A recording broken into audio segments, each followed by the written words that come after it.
আসসালামু আলাইকুম। আশা করি আপনারা সবাই অনেক ভালো আছেন। আজকে আমরা ল্যাপটপের একটি সেকশনের ক্লাস দিব, এটি হচ্ছে র্যাম সেকশন। তো আমাকে অনেকে প্রশ্ন করছিলেন যে র্যাম সেকশন কি এবং র্যাম সেকশন সমস্যা হলে আপনারা কিভাবে রিপেয়ার করবেন, এবং এই ল্যাপটপের যে র্যাম সেকশন আছে এই র্যাম সেকশনটি আপনারা কিভাবে ফাইন্ড আউট করবেন যে এটি র্যাম সেকশন, এবং এই র্যাম সেকশনে কি কি কম্পোনেন্ট নিয়ে র্যাম সেকশনটি গঠিত হয়েছে এবং এর মধ্যে কত কত ভোল্টেজ ঢুকে। তো এগুলো নিয়ে আজকে আমরা বিস্তারিত আলোচনা করব। তো আশা করি আজকে আমার এই ভিডিওটি শুরু থেকে শেষ পর্যন্ত মনোযোগ দিয়ে দেখবেন, তাহলে যারা ল্যাপটপ রিপেয়ারিংয়ের কাজ শিখতে চাচ্ছেন আশা করি আপনারা অতি সহজেই সমাধান করতে পারবেন। এবং এই র্যাম সেকশনটি নো ডিসপ্লের একটি প্রধান কারণ।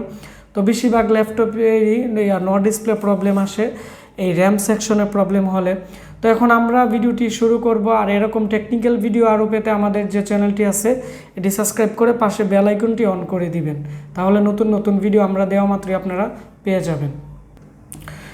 এখন ল্যাপটপের যে র্যাম সেকশন আছে এটি হচ্ছে আমরা এখন আজকে যে ক্লাসটি করাবো এটি হচ্ছে আপনারা দেখতে পাচ্ছেন এখন যে মাদারবোর্ডটি আমরা দেখাচ্ছি এই মাদারবোর্ডটি হচ্ছে হাব আর্কিটেকচার মাদারবোর্ড হচ্ছে, যার মধ্যে north bridge, south bridge, processor এই তিনটি আছে। ওই সমস্ত মাদারবোর্ডকে বলা হয় পিসি, ওই মাদারবোর্ডগুলোকে বলা হয় হাব আর্কিটেকচার মাদারবোর্ড।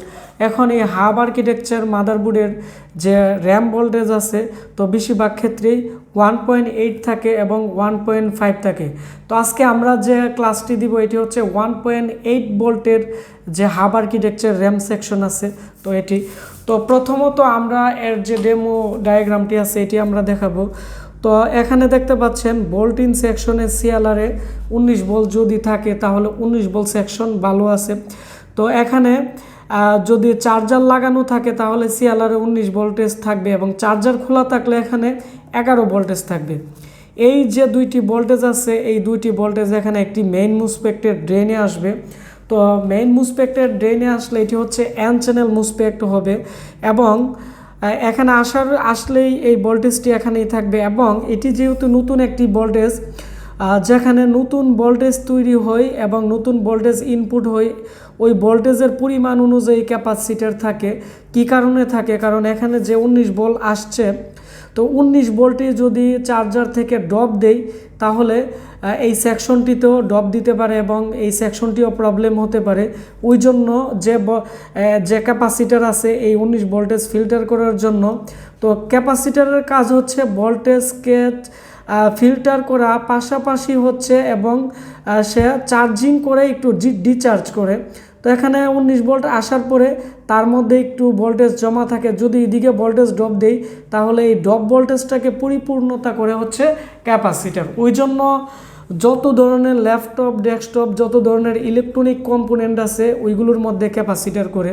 তো এটি আমরা কি কারণে বললাম, তো এখানে সিএলআর থেকে যদি 19 ভোল্টেজ এখানে যদি না আসে বা না পান এই মুসপেক্টের ড্রেনে, তাহলে আগে এর সাথে যতগুলো ক্যাপাসিটার আছে এগুলো আপনারা চেক করে নেবেন। তো ক্যাপাসিটারগুলো কীভাবে বুঝবেন? এই মুসপেক্টের ড্রেনের মধ্যে মাল্টিমিটার কন্টিনিউটি মোডে ধরে যতগুলো ক্যাপাসিটার পজিটিভে বিপ করবে এগুলো হচ্ছে এই 19 ভোল্টেজ ফিল্টার করার ক্যাপাসিটার। তারপর হচ্ছে এখানে যেহেতু 19 ভোল্টেজ আসছে তো এটি ট্রিগার করার জন্য এখানে একটি আইসি, তো এই আইসির লোকেশন হচ্ছে PU401, এবং এখানে যে মুসপেক্ট আছে এটির লোকেশন হচ্ছে PQ502। তো এগুলো প্রত্যেকটাই এক একটা কম্পোনেন্টের এক একটা লোকেশন থাকে এবং এগুলো বোঝায়, যেমন PU দিয়ে বোঝায় আইসি এবং PQ দিয়ে বোঝায় ট্রানজিস্টর বা মুসপেট, আর এখানে 502 হচ্ছে এটির লোকেশন। কারণ আমরা এখানে বিভিন্ন ধরনের কম্পোনেন্ট আছে, তো আমরা যদি PQ502 দেই তাহলে এই মুসপেক্টটি চলে আসবে ডায়াগ্রামে। তখন আপনারা দেখতে পারবেন এর ড্রেনে কত ভোল্টেজ ঢুকছে এবং কত নাম্বার পিন দিয়ে আইসির কত নাম্বার পিনে সে ট্রিগার করাইছে। তো এখানে যেহেতু ভোল্টেজ আসছে, আসার পর এখানে আইসির যে সাপ্লাই আছে এখানে 5 ভোল্টেজ, এটি হচ্ছে 5 ভোল্টের যে কোয়েল আছে 5 ভোল্ট 3 ভোল্ট সেকশনের, তো এখান থেকে 5 ভোল্ট চলে আসছে। তো এই 5 ভোল্টই কিছু ক্ষেত্রে ওই 5 ভোল্ট 3 ভোল্ট সেকশনের কোয়েল থেকে বিভিন্ন ট্রানজিস্টর বা বিভিন্ন কিছু সুইচিং হয়ে অনেক সময় এখানে আসে, আবার কিছু ক্ষেত্রে ডাইরেক্টও দিতে পারে। এটি হচ্ছে মাদারবোর্ডের আর্কিটেকচার ভোল্টেজের উপরে ভিত্তি করে চেঞ্জ হতে পারে। তারপরে এই ভোল্টেজ ঢোকার পরে এবং আরও এই আইসির মধ্যে বিভিন্ন সেকশন বা বিভিন্ন জায়গা থেকে সিগন্যাল আসার পরে সে চালু হবে। সে চালু হওয়ার পর সে তার একটি পিন দিয়ে, এখানে একটি রেজিস্টার আছে দেখতে পাচ্ছেন PR411, এই PR411 দিয়ে এখানে যে PQ 502 যে মুসপেক্ট আছে এর ড্রেনে আছে 19। তারপর হচ্ছে সে তার গেটের মধ্যে এমনভাবে সিগন্যাল দিবে তার সোর্স দিয়ে একটি ভোল্টেজ তৈরি হবে 1.8 ভোল্টেজ। এই 1.8 ভোল্টেজ তৈরি হয়ে এখানে একটি কয়েলে আসবে। কয়েলের লোকেশন হচ্ছে PL503। এই PL503 আসার পরে সে র্যামের যে 1.8 ভোল্টেজ বিসিসি সাপ্লাই আছে এখান থেকে দিবে। তারপর হচ্ছে র্যামের যে বিটিটি ভোল্টেজ আছে এটি হচ্ছে 1.8-এর অর্ধেক হচ্ছে 0.9 ভোল্টেজ। তারপর হচ্ছে দিছে তো 0.9 ভোল্টেজ বিভিন্ন ট্রানজিস্টর বা বিভিন্ন পার্টস দিয়ে আমরা ডায়াগ্রামে দেখাবো, আপনারা চাইলে ডায়াগ্রাম দেখলেও অতি সহজে বুঝতে পারবেন। তারপর হচ্ছে GMCH graphics memory controller hub, মানে নট ব্রিজের যে মেইন সাপ্লাই আছে এটিও এই কোয়েল থেকে দিয়ে দিছে। তার মানে আমরা কি দেখতে পেলাম, তার মানে হচ্ছে এই কোয়েলে যদি ভোল্টেজ না আসে তাহলে র্যামের বিটিটি ভোল্টেজ এবং নট ব্রিজের যে সাপ্লাই আছে এগুলো যাবে না, বা এগুলোর মধ্যে ভোল্টেজ তৈরি হয়ে যাবে না। আর এগুলোর এই সাপ্লাইগুলো যদি না যায় এই চিপগুলো অন হবে না, বা এইগুলো অন না হলে র্যাম এবং নট ব্রিজ এবং এখানে র্যামের বিটিটি সাপ্লাই এই ভোল্টেজগুলো প্রবলেম হলে মাদারবোর্ডের ল্যাপটপের ডিসপ্লে প্রবলেম দেখা দেয়। যেমন আপনারা র্যাম যদি খুলে ফেলেন তাহলে ডিসপ্লে আসবে না। তারপর হচ্ছে নট ব্রিজের কোনো একটি সাপ্লাই যদি মিসিং থাকে তাহলে নট ব্রিজের কাজ হচ্ছে ডিসপ্লে প্রোভাইড করে, সে ডিসপ্লে প্রোভাইড করবে না। তো আশা করি আপনারা এটি বুঝতে পারছেন। তারপর হচ্ছে এখানে যেহেতু 1.8 ভোল্টেজ এদিকে এই সেকশনে দিয়ে দিছে, তো এদিক দিয়ে যদি ব্যাক ইএমএফ কোনো ভোল্টেজ আসে তাহলে এই সেকশন বা এটি প্রবলেম হতে পারে। ওই জন্য এখানে একটি সাপোর্টিং মুসপেক দেওয়া হয়েছে। তো এই 1.8 ভোল্টেজই আবার এই সাপোর্টিংয়ের ড্রেনে ঢুকে তারপরে এই আইসিটি একটি রেজিস্টারের মাধ্যমে এর গেটে এমনভাবে সিগন্যাল দিছে এটি হচ্ছে গ্রাউন্ড করে দিছে। তো কিছু কিছু ক্ষেত্রে সাপোর্টিং মুসপেক্টের যে গেট আছে গেটের যে ট্রিগার করে এটির মধ্যে রেজিস্টার থাকে, কিছু কিছু ক্ষেত্রে থাকে না। তো এগুলো আপনারা অবশ্যই খেয়াল করবেন। তো এখন আমরা এটি ট্রাবল শুটিং দিব যে এই সেকশনটির সমস্যা হলে কিভাবে আপনারা রিপেয়ার করবেন। প্রথমত এর কোয়েল আপনারা বের করতে হবে। এর কোয়েলে আপনারা দেখতে হবে 1.8 ভোল্টেজ আসছে কি না। এখানে 1.8 ভোল্টেজ যদি না থাকে তাহলে আপনারা এই কোয়েলের মেইন সাপোর্টিং বের করতে হবে প্রথমত। তো মেইন সাপোর্টিং যদি বের করেন তাহলে এই কোয়েলের মাল্টিমিটারে কন্টিনিউটি মোডে ধরে আপনারা দেখবেন যে কোন মুসপেক্টের সোর্সে বিপ করে। 8 পিনের মুসপেক্টের ক্ষেত্রে সোর্স থাকে 3টি, গেট থাকে 1টি, 4টি থাকে ড্রেন। আর যে পাশে ফুটা থাকে এর পাশাপাশি 3টা পিন থাকবে সোর্স, এর পাশের পিনটা থাকবে গেট, আর যে পাশে ফুটা থাকবে না 4টা পিনই থাকবে ড্রেন। আশা করি বুঝতে পারছেন।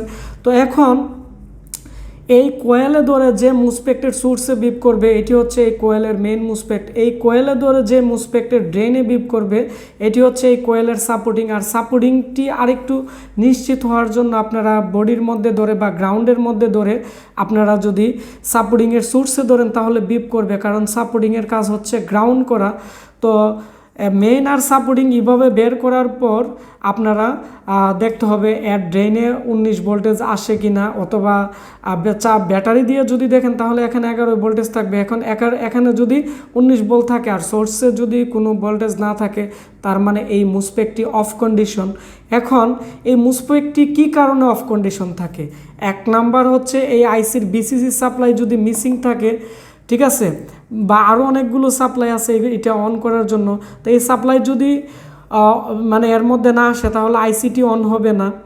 আর এই সাপ্লাইগুলো যদি থাকে তারপরেও যদি এই মুসপেক্ট অন না হয় তার মানে হচ্ছে এই আইসি খারাপ থাকতে পারে। আবার আইসি যদি ভালো থাকে, এখানে যে মেইন মুসপেক্ট আছে, মেইন মুসপেক্টের যে ট্রিগার করাইছে যে রেজিস্টারটি এটি হচ্ছে PR401।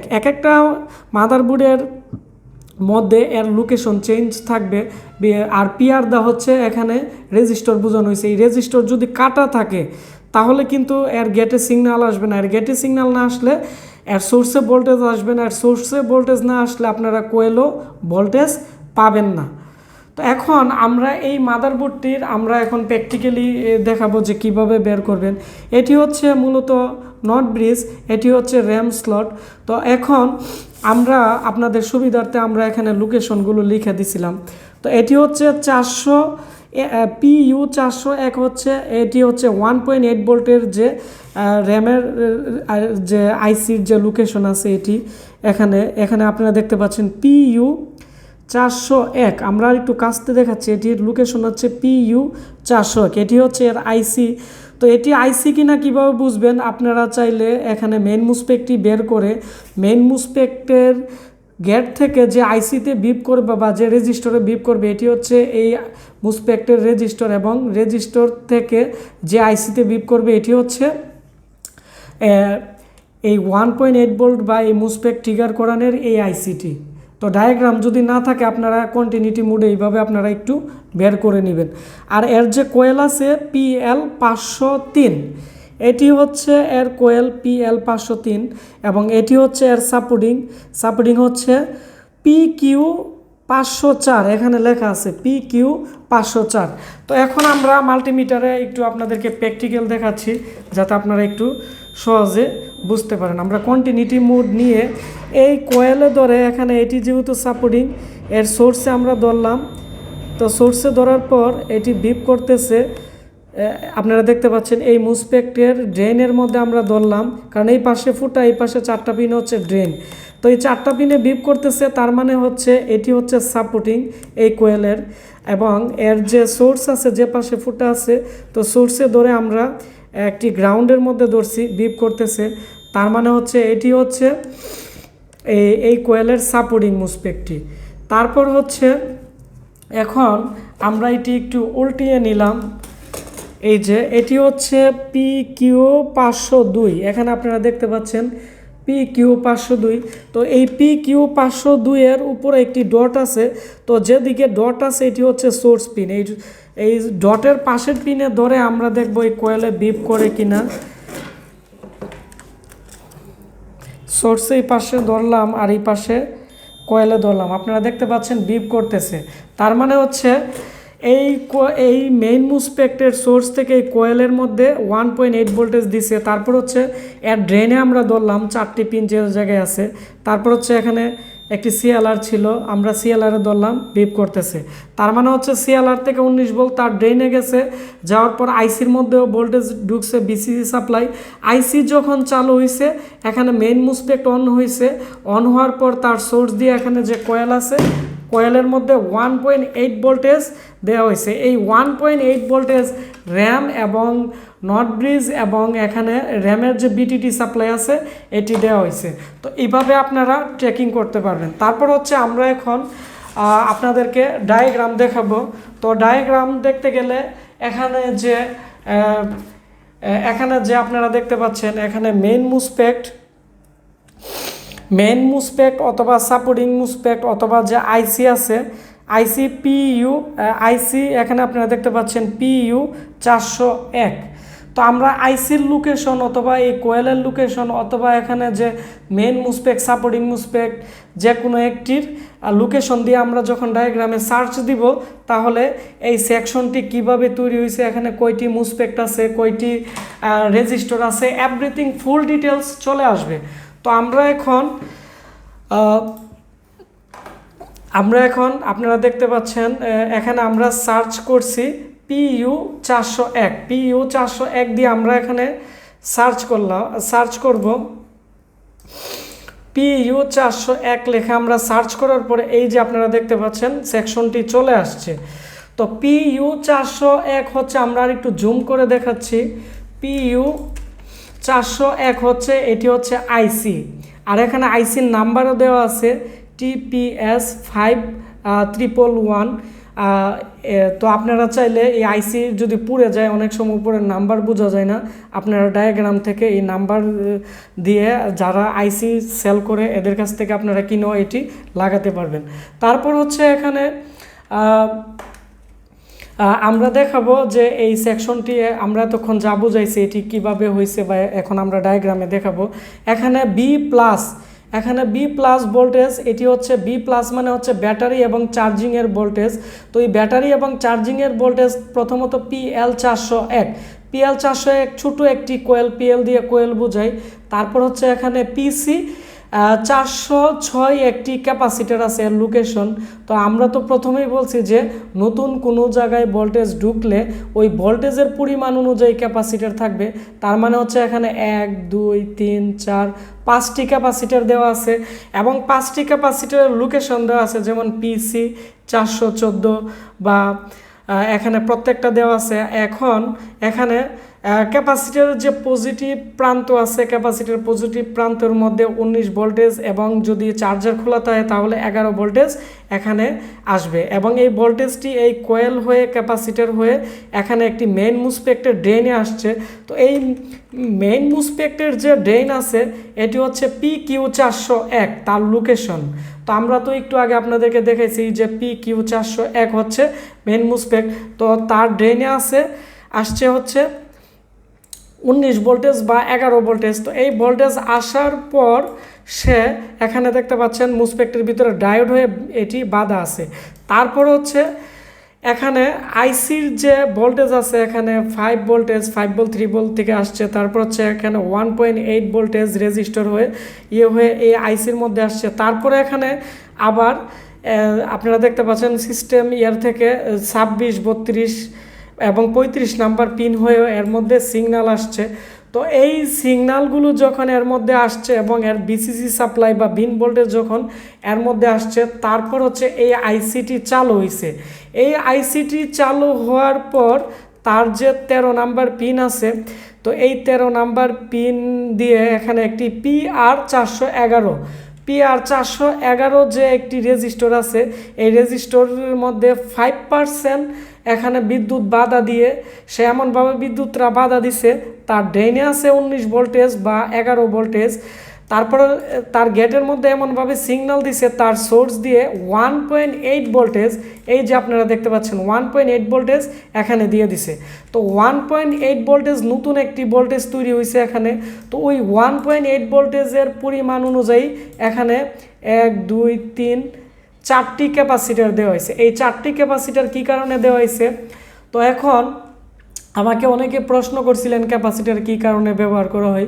ক্যাপাসিটার হচ্ছে ভোল্টেজ ফিল্টার করে, পাশাপাশি এখানে যে 1.8 ভোল্টেজ তৈরি হয়েছে, তো এখন যদি এখানে ভোল্টেজ যদি বাধা পায় বা কম যদি হয়, তাহলে এখানে এই সেকশনটি নষ্ট হতে পারে বা বিভিন্ন প্রবলেম হতে পারে। তো ক্যাপাসিটারের কাজ হচ্ছে ভোল্টেজটাকে চার্জিং করে কিছুক্ষণ তার মধ্যে বিদ্যুৎ হালকা জমা রাখে। যদিও এখানে কোনো ভোল্টেজ ড্রপ দেয়, তাহলে এই ক্যাপাসিটারের যে চার্জিংয়ের ভোল্টেজ আছে এটি সে মোটামুটি ব্যাকআপ দিবে, এতে এই সেকশনটি প্রবলেম হবে না। ওই জন্য নতুন কোনো জায়গায় ভোল্টেজ তৈরি হলে বা ভোল্টেজ ঢুকলে ওই ভোল্টেজের পরিমাণ অনুযায়ী 2টা 3টা 4টা 5টা ক্যাপাসিটার থাকে। ওই ভোল্টেজটা ড্রপ দিলে বা ভোল্টেজটা যদি পিওর না থাকে বা বিভিন্ন প্রবলেম করলে ওইটা শেল্টার দেওয়ার জন্য। আশা করি বুঝতে পারছেন। তারপর হচ্ছে এর সোর্স দিয়ে 1.8 ভোল্টেজ তৈরি হয়েছে, পাশাপাশি এদিক দিয়ে যদি কোয়েল থেকে ব্যাক ইএমএফ কোনো ভোল্টেজ আসে, তাহলে এই মুসপেক্ট প্লাস এই আইসিও প্রবলেম হতে পারে। কারণ এখানে যে 1.8 ভোল্টেজ তৈরি হয়েছে, এটি আইসি ক্যালকুলেশন করার জন্য আইসির আবার এলএল পিন দিয়ে 12 নাম্বার পিন দিয়ে সে এখানে এর সোর্সের সাথে 1.8 ভোল্টেজ, আবার এখানে আরেকটি ক্যাপাসিটার PC402, এই PC402 এর মাধ্যমে আবার এটি ফিল্টার করে রেজিস্টার হয়ে এখানে BBST একটি সিগন্যাল এর 14 নাম্বার পিনে আসছে। তার মানে আইসিটি বুঝতে পারছে যে এখানে 1.8 ভোল্টেজ এখানে চলে আসছে এবং এর যে এনেবল সিগন্যালও এই আইসির মধ্যে আসছে। তো এই আইসি আবার বিভিন্ন আইসি এবং বিভিন্ন ইয়ার মাধ্যমে সে সিগন্যাল দিতেছে যে এখানে আসলে 1.8 ভোল্টেজ তৈরি হয়েছে। এগুলো নিয়ে আমরা আরও বিস্তারিত আলোচনা করব। তো এই 1.8 ভোল্টেজ এখানে যে ব্যাক ইএমএফ ভোল্টেজ আছে এখানে সাপোর্টিংয়ে ড্রেইনে ঢুকে আবার এখানে আপনারা দেখতে পাচ্ছেন এই আইসির 9 নাম্বার পিন দিয়ে এটিকে এমনভাবে ট্রিগার করাইছে, এটিকে আবার গ্রাউন্ড করে দিছে। এক কথায় হচ্ছে এদিকে যদি অতিরিক্ত মাত্রায় কোনো ভোল্টেজ আসেও তাহলে এখানে যে একটি মুসপেক্ট আছে সাপোর্টিং এর যে সোর্স দিয়ে এটি গ্রাউন্ড করে দিবে। তার মানে হচ্ছে এখানে সবগুলো হচ্ছে নেগেটিভ আর এখানে একটি পজিটিভ, নেগেটিভ পজিটিভ মিলে মূলত একটি সেকশন তৈরি হয়েছে। পাশাপাশি সে এদিকে অতিরিক্ত ভোল্টেজ আসলো সে গ্রাউন্ড করে দিবে। তো আপনারা এখানে যদি যে ক্যাপাসিটারগুলো আছে 19 ভোল্ট ফিল্টার করার জন্য এগুলো যদি প্রবলেম থাকে তাহলে এখানে 19 ভোল্টেজ আসবে না। তারপরে এই মুসপেক যদি খারাপ থাকে তাহলে 19 ভোল্টেজ আসবে না। এবং সে যে 1.8 ভোল্টেজ তৈরি করছে এর পাশে কোয়েল আছে, কোয়েলের সাথে অনেকগুলো একটি সাপোর্টিং মুসপেক, পাশাপাশি এখানে অনেকগুলো ক্যাপাসিটার আছে। এগুলো যদি শর্ট থাকে তাহলে ভোল্টেজ আসবে না। যদি এটি মেন মুসপেক যদি ভালো থাকে তাহলে আইসিও যদি ভালো থাকে, এই রেজিস্টারও যদি ভালো থাকে, সে সিগন্যাল দিলেও যদি দেখে 1.8 ভোল্টেজ শর্ট আছে তাহলে এই মুসপেকটি অফ হয়ে যাবে আবার। কারণ এটি হচ্ছে একটি সুইচিং, মুসপেক্ট হচ্ছে একটি সুইচিং। যদি তার সোর্সে কোনো ধরনের শর্ট থাকে তাহলে সে বন্ধ হয়ে যাবে। আবার সে যদি আবার কোনো ধরনের ফল্ট থাকে তাহলেও সে অন হবে না। এবং তার ড্রেনে যদি ভোল্টেজ না থাকে তার গেটে সিগন্যাল আসলেও সে অন হবে না। তো আপনারা স্টেপ বাই স্টেপ আপনারা দেখতে হবে, যেমন এখানে 19 ভোল্ট চেক দিতে হবে, এর গেটে সিগন্যাল আছে কিনা এটা দেখতে হবে, সোর্সে ভোল্টেজ আছে কিনা। সোর্সে যদি ভোল্টেজ থাকে তার মানে এটি ভালো আছে, আর যদি ড্রেনে ভোল্টেজ থাকে সোর্সে না থাকলে এটি অফ কন্ডিশন আছে। অন কন্ডিশন করতে গেলে আপনারা এখানে দেখতে পাচ্ছেন 4 নাম্বার যে পিন আছে, এখানে 4 নাম্বার পিনের মাধ্যমে এখানে একটি PR411 একটি রেজিস্টর 5% বাধা দিয়ে এখানে 13 নাম্বার পিন দিয়ে সে অন করেছে।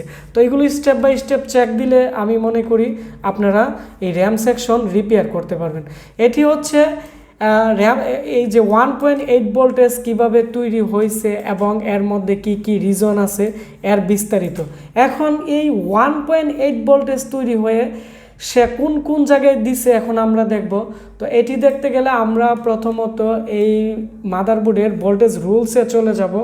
তো ভোল্টেজ রুলসে যদি আমরা চলে যাই তাহলে আমরা এই যে এখানে আমরা চলে আসলাম।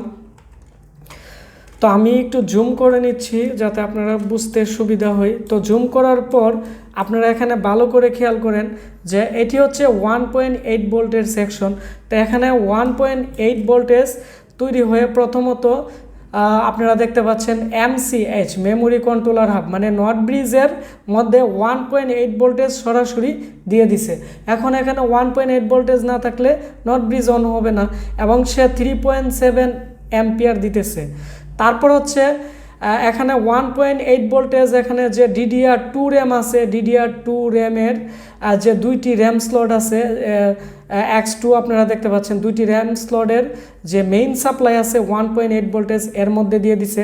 তারপর হচ্ছে একটি রেজিস্টর বা ট্রানজিস্টর দিয়ে এটিকে হাফ ভোল্টেজ করছে, হাফ ভোল্টেজ করে এখানে প্লাস 0.9 ভোল্টেজ এর যে র্যামের যে BTT ভোল্টেজ আছে এটিও কিন্তু এখান থেকে দিয়ে দিছে।